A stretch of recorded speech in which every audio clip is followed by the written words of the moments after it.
এইমাত্র পাওয়া এক অত্যন্ত গুরুত্বপূর্ণ ও ব্রেকিং নিউজ নিয়ে আপনাদের সামনে হাজির হলাম, যা দেশের লক্ষ লক্ষ সরকারি চাকুরিজীবীর জন্য এই মুহূর্তের সবচাইতে আলোচিত এবং কাঙ্ক্ষিত সংবাদ। প্রিয় সরকারি চাকুরিজীবী ভাই ও বোনেরা, আজকের সকালের আপডেট নিউজে আপনাদের স্বাগত। যারা আমাদের চ্যানেলে নতুন তারা এখনই চ্যানেলটি সাবস্ক্রাইব করুন, আর হ্যাঁ, অবশ্যই কমেন্ট করে জানাবেন আপনারা কে কোন জেলা থেকে আমাদের ভিডিওটি দেখছেন। তবে চলুন কথা না বাড়িয়ে আজকের সর্বশেষ সংবাদটি জেনে নিন। অবশেষে সকল জল্পনা কল্পনা, আন্দোলন এবং দীর্ঘ অপেক্ষার অবসান ঘটিয়ে এইমাত্র আনুষ্ঠানিকভাবে প্রকাশিত হল নবম জাতীয় পে স্কেলের গ্যাজেট। সরকারি কর্মচারীদের দীর্ঘদিনের দাবির প্রেক্ষিতে এবং নানা চড়াই উতরাই পেরিয়ে সরকার শেষ পর্যন্ত চূড়ান্ত বেতন কাঠামোর এই আনুষ্ঠানিক ঘোষণাটি জনসম্মুখে নিয়ে এসেছে।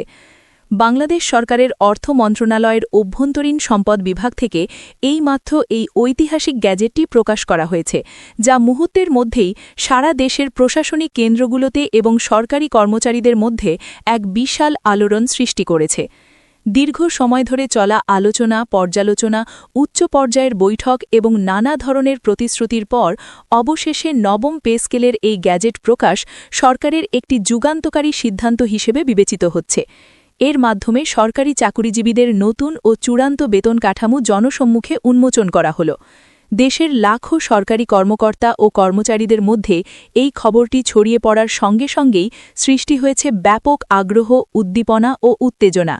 অনেকের কাছেই এটি কেবল একটি সরকারি প্রজ্ঞাপন নয়, বরং এটি গত প্রায় এক যুগের বা 10 বছরের দীর্ঘ বঞ্চনা ও অপেক্ষার অবসান বলে মনে করা হচ্ছে।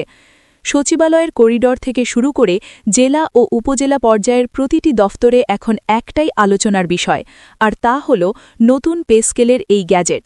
নতুন প্রকাশিত এই গ্যাজেটটি বিশ্লেষণ করে দেখা গেছে, এতে বিভিন্ন গ্রেডের মূল বেতন বা বেসিক স্যালারি সম্পূর্ণ নতুনভাবে পুনর্নির্ধারণ করা হয়েছে।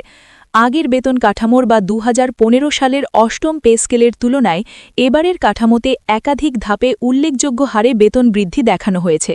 বিশেষ করে গ্যাজেটে নিম্ন ও মধ্যম স্তরের কর্মচারীদের জন্য, অর্থাৎ যারা 11 থেকে 20তম গ্রেডে কর্মরত, তাদের জন্য সবচেয়ে বেশি এবং উল্লেখযোগ্য পরিবর্তন রাখা হয়েছে।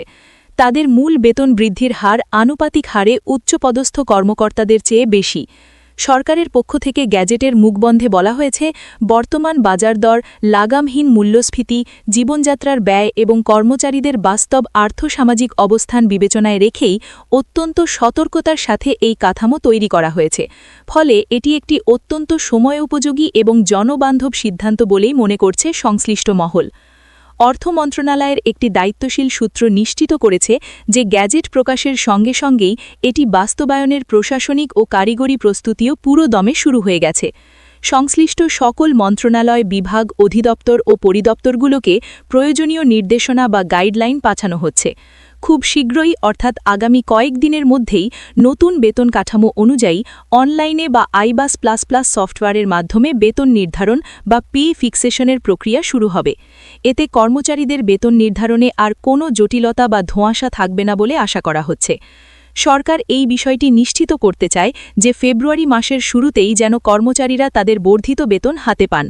তথ্যের কার্যকারিতার বিষয়টিকেও সরকার সর্বোচ্চ গুরুত্ব দিচ্ছে এবং গ্যাজেটে স্পষ্ট করা হয়েছে যে এটি কোন তারিখ থেকে কার্যকর হবে এবং বকেয়া বা এরিয়ার কিভাবে পরিশোধ করা হবে। দীর্ঘদিন ধরে সরকারি কর্মচারীরা বেতন বৈষম্য, গ্রেড সমস্যা এবং চরম আর্থিক চাপের কথা জানিয়ে রাজপথে আন্দোলন, মানববন্ধন ও নানা দাবি তুলে আসছিলেন। সেই প্রেক্ষাপটে আজকের এই নবম পে স্কেল গ্যাজেট প্রকাশকে আন্দোলনের এক বিশাল ও ঐতিহাসিক সাফল্য হিসেবে দেখছেন অনেক কর্মচারী নেতা ও সাধারণ কর্মীরা। তারা বলছেন, সরকারের এই সিদ্ধান্ত কর্মচারীদের ভেঙে পড়া মনোবল ফিরিয়ে আনবে এবং তাদের কাজের প্রতি আরও দায়িত্বশীল করবে। পাশাপাশি সরকারি সেবার মান বৃদ্ধিতেও এটি অত্যন্ত ইতিবাচক প্রভাব ফেলবে। তবে কর্মচারী নেতারা বাস্তবায়নের গতি নিয়েও সতর্ক দৃষ্টি রাখার আহ্বান জানিয়েছেন। তারা বলছেন, গ্যাজেট প্রকাশই শেষ কথা নয়, মাঠ পর্যায়ে এর সঠিক বাস্তবায়ন ও ফিক্সেশনের সময় যাতে কেউ হয়রানির শিকার না হন সেদিকে লক্ষ্য রাখতে হবে। গ্যাজেট প্রকাশের খবর ছড়িয়ে পড়ার পর থেকেই বাংলাদেশ সচিবালয় সহ দেশের বিভিন্ন সরকারি অফিসে এবং ক্যান্টিনে আলোচনার ঝড় উঠেছে। কর্মচারীরা জটলা বেঁধে গ্যাজেটের কপি দেখছেন এবং একে অপরের সাথে আনন্দ ভাগাভাগি করছেন। কেউ কেউ ক্যালকুলেটর নিয়ে বসে গেছেন এবং নতুন বেতন কাঠামোর খুঁটিনাটি যাচাই করছেন। আবার কেউ কেউ তাদের সম্ভাব্য আর্থিক লাভ লোকসানের হিসাব মেলাচ্ছেন, যে ইনক্রিমেন্ট সহ তাদের নতুন বেতন কত দাঁড়াবে। অনেক কর্মচারী আবেগী হয়ে বলছেন, দীর্ঘ অপেক্ষার পর এবং অনেক অনিশ্চয়তার পর অবশেষে একটি অত্যন্ত স্পষ্ট ও লিখিত সিদ্ধান্ত এসেছে। যদিও বাস্তবে মাস শেষে পকেটে কতটা বাড়তি টাকা আসবে বা কতটা সুবিধা মিলবে সেটি